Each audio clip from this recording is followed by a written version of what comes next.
간혹 유명 연예인이나 정치인의 과거 역사가 들춰지는 경우가 있습니다.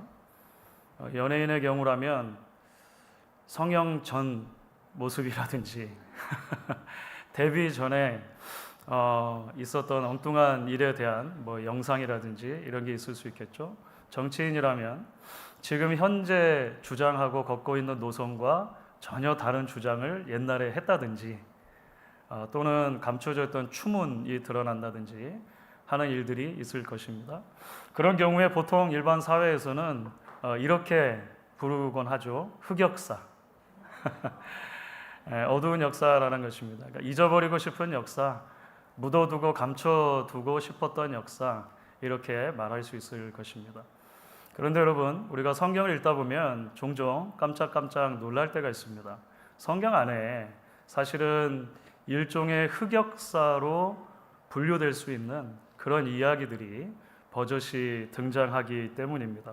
성경은 하나님 백성들의 약함과 악함을 가리지 않고 기록합니다.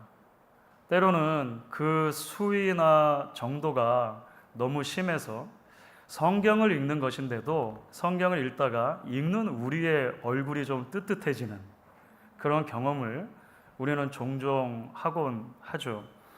여러분, 성경이 이처럼 소위 믿음의 사람들, 하나님 백성들의 역사를, 흑역사를 특별히 기록하는 이유가 무엇일까요? 여러분, 그것은 단순하게 그것이 사람들의 특종을 끌만한 재밌는 이야기, 그냥 가십거리이기 때문만은 아닐 것입니다. 그렇게 해야 신문이 잘 팔리고 그렇게 해야 인터넷 조회수가 올라가기 때문에 성경이 그렇게 그런 이야기들을 기록하는 것은 아니겠죠. 여러분, 성경에 기록된 하나님 백성들의 부끄러운 역사는 오고 오는 세대의 성도들에게 주시는 하나님의 도전의 말씀일 것입니다. 동시에 그 자체로 그러한 역사들은 하나님의 구원의 메시지이고 소망의 메시지로 우리에게 다가온다는 것을 우리는 보게 됩니다. 오늘 읽은 본문 말씀, 사실 이제 창세기 38장 전체라는 말씀을 드렸는데요. 창세기에 기록된 대표적인 그런 이야기 중에 하나가 됩니다. 물론 지난 시간에 살펴봤던 창세기 34장 디나의 사건도 그런 흑역사 중에 하나가 되겠습니다만 또 다른 성경의 큰 흑역사 하나를 만나게 되는 거죠. 우리가 잘 아는 대로 이제 야곱에게는 12 아들들이 있습니다.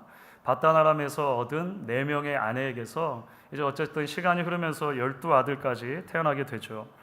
지난 시간 살펴보았던 이제 야곱이 베델로 다시 올라가는 이야기, 그 이야기 이후에 사실 창세기의 초점은 야곱의 아들들 가운데 요셉에게로 향합니다. 그러니까 창세기는 크게 이스라엘의 족장들 4명의 이야기가 집중적으로 창세기 12장부터 50장까지 기록되거든요. 아브라함, 이삭, 야곱, 마지막은 요셉 이야기인 것이죠.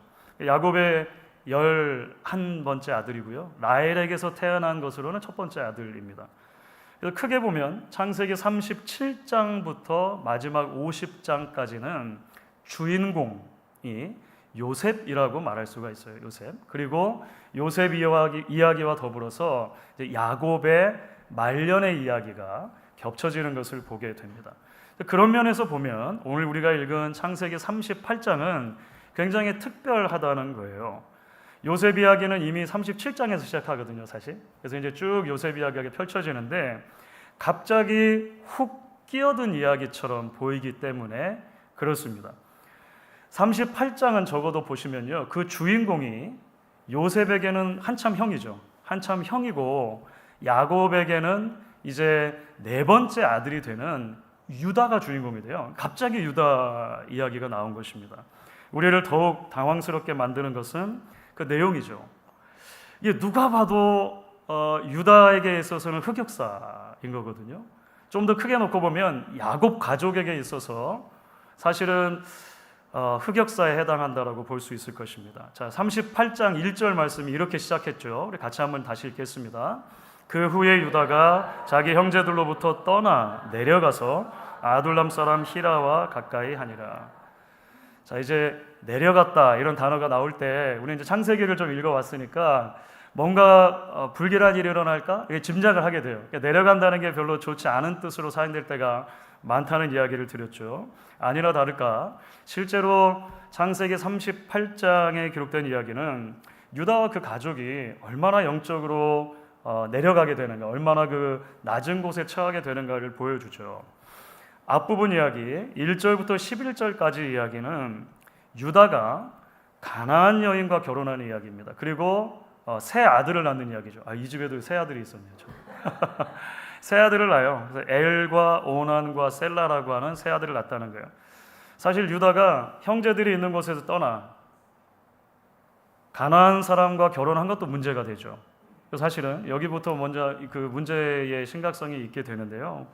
조금 더 이제 이야기가 펼쳐지면서 유다가 장성한 아들, 먼저 이제 큰 아들에게 가나안 사람 중에서 아마 아내를 구해줬던 것 같아요. 이제 다말이 가나안 사람이라고 하는 정확한 정보는 등장하지 않지만 앞뒤 정황을 미뤄보면 그렇게 짐작이 가능하다고 생각이 됩니다.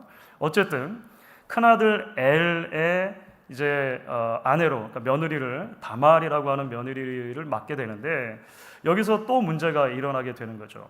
성경이 정확한 정보를 기록하지 않아요. 엘이 여호와 앞에 악했다는 것입니다.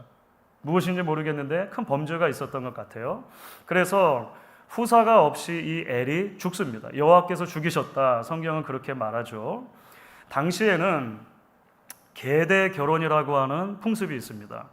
그러니까 이미 이제 유목민족으로 살고 있는 이제 야곱 가족도 그 문화에 그대로 살고 있는 거예요. 당시 근동에 그런 문화가 있었기 때문에 그렇겠죠. 계대 결혼이라고 하는 것은 형제가 후사가 없이 죽으면 다른 형제가 그 미망인에게로 들어가서 죽은 형제의 이름으로 자손을 잇는 것입니다. 이게 중요해요. 여기서 아이를 낳게 되면 죽은 형제의 아들로 입적이 되는 거예요. 그러니까 지금 이 엘의 경우는 장자였잖아요.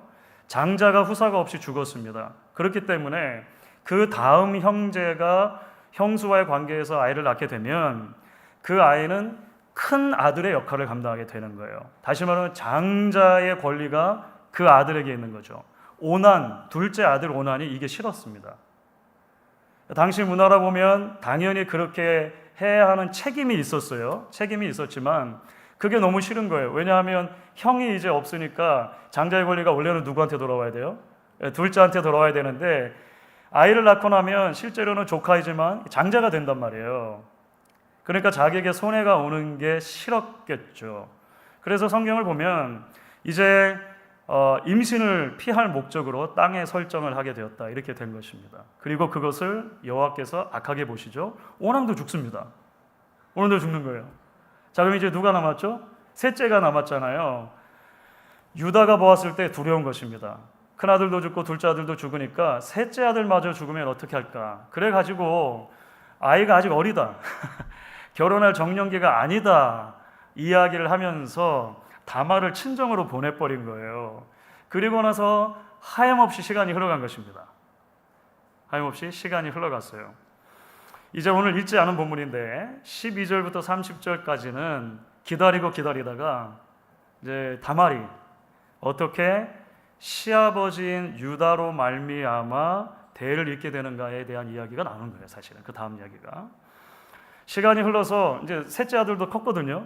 결혼 정년기가 지났단 말이에요. 그런데 시댁에서 아무런 연락이 없는 거예요. 아니 불러줘야 되는데 당시 문화 배경으로 봐서 아무런 연락이 없어요. 그래서 다말이 이제 당시 유다가 와이프가 먼저 죽었습니다. 상처한 지 얼마 안 된 그 유다에게 다말이 창녀인 것처럼 가장하고 숨기고 이제 만나게 되고 거기서 다말이 임신하게 되는 사건이 있게 되는 거예요. 3개월 뒤에 이제 임신 사실을 알고 이게 과부 여인이 임신을 했으니까 동네 사람들이 정죄를 했겠죠. 유다가 그걸 처음에 듣고는 당연히 죽어야 한다 이렇게 말하죠. 그런데 그 이제 정체가 밝혀지게 되는 거예요. 사실은 유다로 말미암아 내가 임신을 했습니다. 이 얘기를 하게 돼요. 그리고 나서 38장 마지막 부분 우리가 함께 이제 제가 다시 읽었던 말씀을 보시면 다말도 쌍둥이를 낳죠. 다말도 쌍둥이를 낳는데 이때도 이 순서가 뒤바뀝니다. 아주 흥미로운 이야기인데 어쨌든 이제 그렇게 쌍둥이가 태어나는 것으로 38장은 마무리가 돼요. 자, 사랑하는 여러분, 창세기는 그 성격상 기원의 이야기입니다. Book of Genesis, 제네시스죠. 기원에 대한 이야기라고 하는 거예요. 크게는 온 인류의 기원에서 출발하는 하나님 백성의 역사를 다루는 책이고요. 작게는 이스라엘이라고 하는 한 민족의 기원에 대한 책이에요. 그러니까 사실 창세기는 전체가 일종의 족보라고 말할 수 있습니다. 여러분, 어느 족보에 조상들의 부끄러운 과거를 낱낱이 다 기록합니까? 어느 족보에? 이스라엘 주변 국가들에 남아있는 민족의 기원과 역사에 대한 기록들이 있어요. 설화의 형식으로 물론 남아있습니다만 당연히 그 조상들을 미화하죠. 조상들을 미화하다가 어디까지 가죠? 신격화시키는 거예요. 해동 육룡이 나라샤 뭐 이런 거 있잖아요. 다 그냥 거의 신의 반열에 올라서는 거죠. 마찬가지로 지금도 지구상에 존재하는 모든 민족의 탄생설화는 그런 식으로 기록되는 게 맞아요. 맞습니다. 놀랍게도 성경은 그렇지가 않는 거예요. 민족의 조상들 역사를 기록하면서 그들의 실수와 연약함, 사실은 엉킬 대로 엉킨 그런 추한 과거를 숨기지 않고 드러냅니다. 여러분, 그 이유가 뭘까요? 우리는 성경을 읽으면서 이런 부분을 대할 때, 낯뜨거운 부분을 대할 때 그런 질문을 던지지 않을 수 없죠. 여러 답을 할 수 있겠지만 본질적으로는 이렇게 말할 수 있을 거예요. 성경은 결국 사람의 이야기가 아니라 하나님의 이야기이기 때문에 그렇습니다. 사람이 어떻게 성공했고, 사람이 얼마나 위대하고, 사람이 얼마나 멋들어진 문화를 일구었으며, 사람이 얼마나 스스로 자신들에게 소망이 될 수 있는가, 구원이 될 수 있는가를 말하는 것이 성경 자체의 목적이 아니라는 것입니다. 인간이 얼마나 추하고, 인간이 얼마나 소망 없으며, 인간이 얼마나 연약하지만 하나님께서 그 철저하게 부패한 인간들을 사랑하기를 멈추지 않으셔서 당신의 구원을 이루어 가시는가 라고 하는 것이 성경 이야기의 핵심이라는 것입니다. 그래서 성경은 때때로 우리의 관심이 사람들에게만 집중되지 않도록 중간중간 일종의 변주곡과 같은 대목을 집어넣습니다. 그 악보로 치면 variation이 중간에 변주가 등장하는 거예요. 우리의 시선을 다시금 하나님과 그 하나님께서 주시는 구원의 은혜로 향할 수 있도록 우리를 초대하시는 것이죠. 야곱의 이야기가 이제 막 진행이 돼서 막바지로 향해 가고요. 그 다음 세대 요셉의 이야기로 연결이 되는 거잖아요. 요셉의 이야기도 굉장히 재밌거든요. 성경 보시면 굉장히 흥미진진한 얘기가 막 펼쳐져요. 37장부터 요셉의 이야기가 이제 막 시작이 되나 보다, 야곱의 이야기가 마무리 되나 보다 하는데 여기에서 갑자기 탁 멈추고 유다 이야기가 들어간 이유가 무엇입니까? 그렇죠, 여러분. 성경의 진짜 주인이 또는 성경의 진짜 주인공이 사람이 아니라 하나님이시기 때문에 그런 거죠. 성경 이야기의 가장 중요한 핵심 가운데 하나, 오늘 찬양대가 찬양해 주셨던 것처럼 복음 메시지의 핵심 가운데 하나는 뭐냐면 하나님께서 이스라엘 조상들 가운데 야곱의 12 아들들 가운데 하필이면 누구를 통해서 오시죠? 유다를 통해서 오시는 거예요. 유다의 자손으로 메시아를 보내주시는 것이 놀랍게도 성경 구원 이야기가 펼쳐지며 우리가 발견하는 것이기 때문에 그렇죠. 물론 여러분 오늘 말씀 가운데는 있잖아요. 왜 하필이면 유다인가? 왜 굳이 다른 아들도 많은데 그 중에 하필이면 유다를 통해서 메시아가 오셔야만 되는가? 그 답을 우리는 찾을 수가 없어요. 영적으로 실패하고 도덕적으로 무너진 유다를 우리가 만나보기 때문이죠. 아니 이게 도대체 뭔가, 어떻게 이런 사람들을 통해서, 어떻게 이런 민족들을 데리고 하나님의 일을 하시려고 하나, 인류를 구원하시려고 하나, 이런 질문이 떠오르죠. 여러분, 그런데 우리가 성경에서 만나는 여러 답들 가운데 마태복음 19장에 이런 답이 있어요. 마태복음 19장 보시면 있잖아요. 예수님께서 그 재물과 하나님 나라에 대해서 가르쳐 주시는 대목이 있어요. 우리가 그 유명한 대목입니다. 그 부자는 천국에 들어가기가 얼마나 어려운지, 그 낙타가 바늘기로 들어가는 것보다 어렵다. 이런 그 말씀을 하셨거든요. 제자들이 깜짝 놀란 거예요. 제자들이 묻고 예수님이 답하는 장면이 있는데 그것이 마태복음 19장 25절 26절입니다. 같이 한 목소리 읽습니다. 제자들이 듣고 몹시 놀라 이르되 그렇다면 누가 구원을 얻을 수 있으리까? 예수께서 그들을 보시며 이르시되 사람으로는 할 수 없으나 하나님 손은 다 하실 수 있느니라. 아멘. 조금은 신비로운 말씀이기도 한 것 같아요. 핵심은 무엇이냐면 구원은 사람에게 달린 것이 아니라 하나님께 달려 있다라고 하는 것입니다. 그런 면에서 보면 창세기 38장도 일종의 하나님의 변주곡이죠. 성경의 관심이 그저 사람에게가 아니라 하나님의 구원에 있다라고 하는 것을 확인시켜 주시는 하나의 중요한 장치라고 말할 수 있습니다. 그 이스라엘 족장들 이야기 읽으면 사실은 흥미로운 부분이 굉장히 많거든요. 그래서 여러분들 연초에 성경 일독 이렇게 마음 먹고 시작하시면 어쨌든 창세기까지는 잘 나갑니다. 재밌으니까. 창세기까지 잘 나가죠. 출애굽기도 앞에까지는 재밌죠. 뒷부분에 성막 만들고 이렇게 할 때부터 하나님 사랑하시는 자에게 잠을 주시는도다. 이런 고백이 절로 나오죠. 그런데 여러분, 우리가 이 흥미로운 이야기로만 읽게 하시는 것이 아니라 잠시 우리를 멈추시는 거예요. 여러분, 자연 상태에서 흐르는 강은 일직선으로 흐르는 법이 없습니다. 자연 상태 흐르는 강은 일직선으로 흐르지 않고 구비를 가지고 흘러요. 제가 언젠가도 그런 말씀 드렸을 거예요. 자연 상태 강이 왜 구비를 가지고 흐릅니까? 유속을 조절하는 것입니다. 강물이 그냥 일직선으로 흘러가면 유속이 조절이 안 되는 거예요. 그냥 물이 그냥 흘러가는 거예요. 구비가 있어야 유속이 조절이 되는 것이죠. 강의 구비가 물의 속도를 조절하듯이 성경 속의 이런 변주곡들이 이야기의 완급을 조절하죠. 우리의 시선을 그래서 사람이 아니라 하나님과 그 하나님께서 주시는 그 은혜, 그것이 참 소망이라고 말하도록 만드는 것입니다. 마태복음 1장, 그러니까 신약 성경이 처음 열리면 우리는 진짜 족보를 하나 보게 돼요. 창세기 1장에 예수님의 족보가 나오거든요. 놀랍게도 예수님의 족보에는 당시의 문화와 굉장히 어울리지 않는데 여인의 이름이 4명이 등장합니다. 보통 족보에 여인의 이름이 기록하지 않았거든요. 당시에. 예수님의 족보에 여인의 이름이 4명이 등장하는데 예수님의 어머니였던 마리아를 제외하고 구약에서 등장하는 3명의 이름이 전부 다 심상치가 않습니다. 처음 등장하는 이름이 다말이에요. 오늘 그 유다 이야기에서 나오는 다말이 처음 등장해요. 두 번째 등장하는 사람은요, 라합입니다. 가나안 사람, 여리고 성의 창기였던 그 라합. 나중에 보니까 보아스의 어머니가 되어 있어요. 그 라합이. 세 번째는요, 밧세바의 이름이 등장합니다.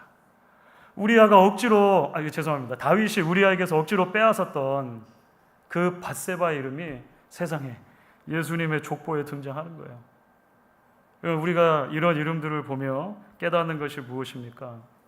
구약 성경에 보시면 선지자 요나가 하나님 말씀 안 듣고 막 딴 데로 가다가 물고기 뱃속까지 어떻게 가게 되잖아요.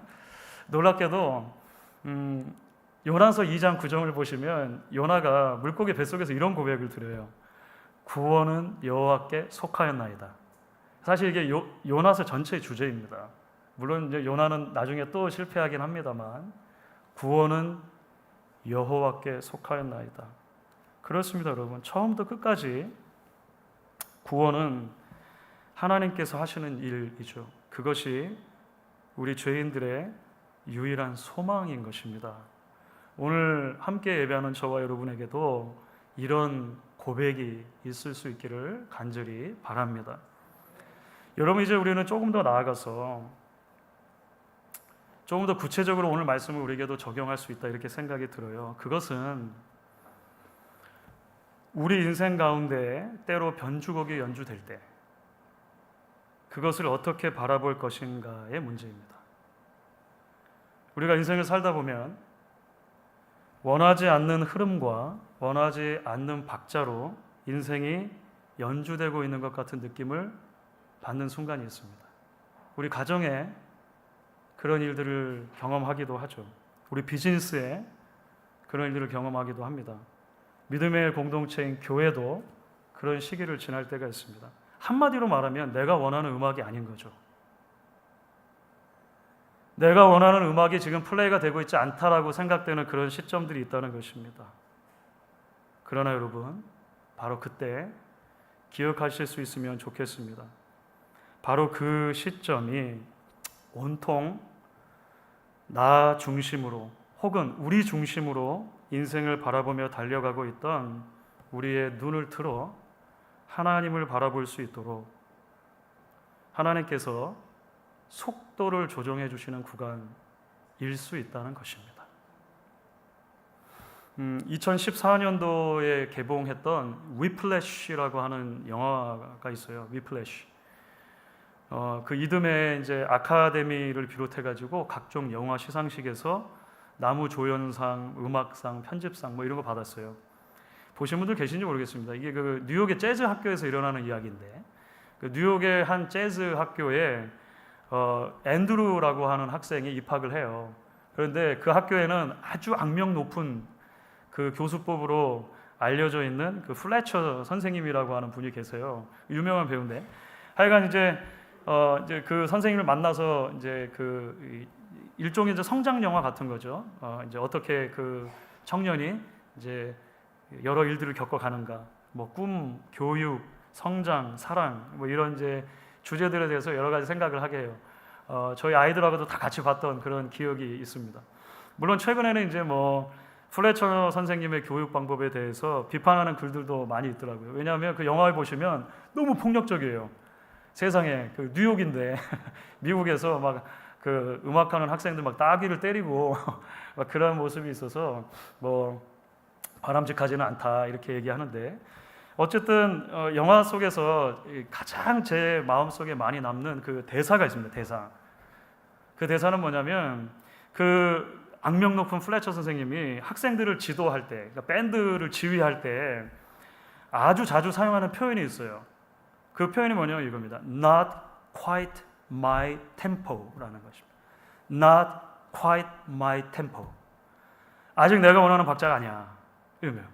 그러니까 막 지휘를 하다가 갑자기 확 멈춰버려요. 막 이제 그 분위기가 살벌해지잖아요. 그러면 Not quite my tempo. 내 박자가 아니야. 내 박자가 아니야. 내가 원하는 박자에 따라올 때까지 몇 번이고 멈추고 몇 번이고 다시 연습을 하게 하는 거예요. 사랑하는 여러분, 하나님께서 때로 우리에게도 말씀하시죠. Not quite my tempo. 아직 내가 원하는 박자가 아니야. 여러분, 물론 하나님은 영화 속에 나오는 고약하고 고집불통의 플래처 선생님과는 근본적으로 다른 분이시죠. 하나님께서 우리 인생의 변주곡을 연주하시는 이유는 우리를 지으시고 우리 인생에 가장 필요한 것이 무엇인지를 아시는 창조주이시기 때문일 것입니다. 우리를 사랑하시기 때문이죠. 가만 놔두면 말도 안 되는 연주로 인생을 낭비하거나 낙서하듯 마칠 것을 아시기 때문에 하나님께서 지휘하시는 그 템포와 그 리듬에 들어오도록 끊임없이 우리의 인생을 잠시 멈추고 하나님 바라볼 수 있는 구비들을 허락하시는 것이죠. 저희 교회가 묵상하는 그 큐티집에 예전에 실렸던 이야기가 하나 있어요. 이런 이야기가 있더라고요. 독일 정부가 이제 보유하고 있는 그 역사적인 그 클래식 악기들이 여러 대가 있다는 거예요. 그 거의 국보급에 해당하는 그런 악기들 있잖아요. 옛날 바이올린. 그런데 해마다 전 세계에서 유능한 연주자들을 선정해가지고요, 그 악기를 무상으로 대여해 준다는 거예요. 무상으로. 어떤 바이올린 한 대에 50억 원. 50억 원짜리 바이올린은 이거 엄청난 일이죠. 그러면 여러분, 왜 독일 정부가 그렇게 값비싼 유서 깊은 악기를 무상으로 연주자들에게 대여해 주는 걸까요? 그 글이 그렇게 말하더라고요. 훌륭한 악기는 제대로 연주할 수 있는 연주자에게 맡겨 놓을 때 그 악기를 가장 잘 보관하는 방법이래요. 악기를 보관한다고 그냥 이렇게 가만히 놔두기만 하면 오히려 습도 조절도 안 되고 해가지고 벌레가 생길 수가 있다는 거예요. 그런데 훌륭한 연주자가 이거 관리하면서 자꾸 플레이를 해주면, 자꾸 연주를 해주면 최상의 상태로 계속 유지가 된다라고 하는 것이죠. 그러면서 덧붙여요. 그 글이 바이올린이 몇십억 한다면 놀라는 사람이 있는데 사실 구원받은 하나님의 백성의 값은 더욱 귀합니다. 이렇게 말해요. 왜냐하면 예수님의 목숨 값이 여러분들이라고 하는 악기의 값입니다. 이렇게 말하는 거예요. 그렇습니다, 여러분. 그래서 하나님이 여러분들이라고 하는 악기를 가만 놔두지 않고 연주하기 원하시는 것입니다. 우리가 그 아들의 핏값을 주고 사신 너무 귀한 악기니까 하나님이 그렇게 하시는 것이죠. 우리 가정에, 우리 비즈니스에, 우리 신앙 공동체에 하나님의 변주곡이 연주될 때가 있어요. 때로는 고난으로 찾아올 수가 있죠. 고난. 우리가 예기치 않았던 고난들입니다. 원치 않았거나 기대하지 않았던 사건으로 찾아올 수도 있죠. 깊은 오해나 갈등 같은 관계의 뒤틀어짐으로 찾아올 수도 있을 것입니다. 그러나 여러분, 그때 우리가 함께 기억할 수 있으면 좋겠습니다. 변주곡을 주시는 것 자체가 하나님께서 우리 인생을 소중하게 생각하시고 사랑하신다는 증거라는 것입니다. 당신의 템포 안으로 들어오기 원하시는 하나님의 초대이고 배려인 것이죠. 왜냐하면 하나님이 최고의 연주자이시기 때문에 그렇습니다. 최고의 연주자이신 하나님의 손에 들려진 악기일 때 우리 인생이 가장 아름다운 곡으로 연주될 수 있기 때문인 것이죠. 여러분, 오늘 유다와 다말 이야기, 야곱 이야기 혹은 요셉 이야기 사이에 어색하게 끼어 있는 한 에피소드처럼 보이지만 실상 그렇지 않다는 것을 우리가 보았습니다. 오히려 하나님의 은혜와 하나님의 사랑과 긍휼을 우리에게 증거해 주죠. 그래서 오늘 말씀은 한편으로 우리에게 이렇게 고백하게 하죠. 그렇습니다, 하나님. 오직 구원은 하나님께 달린 것입니다. 다시 복음으로 돌아가겠습니다. 제 시선을 다시 주님께 두겠습니다. 동시에 오늘 말씀은 우리로 하여금 이렇게도 고백하게 할 것입니다. 그렇기 때문에 하나님, 이제 내 인생 전체를 최고의 연주자이신 하나님의 손 안에 맡겨드리겠습니다. 하나님의 음정대로, 하나님의 박자대로 우리를 연주해 주옵소서. 오늘 이 고백을 함께 드릴 수 있는 저와 여러분 될 수 있기를 주의 이름으로 간절히 축원하겠습니다.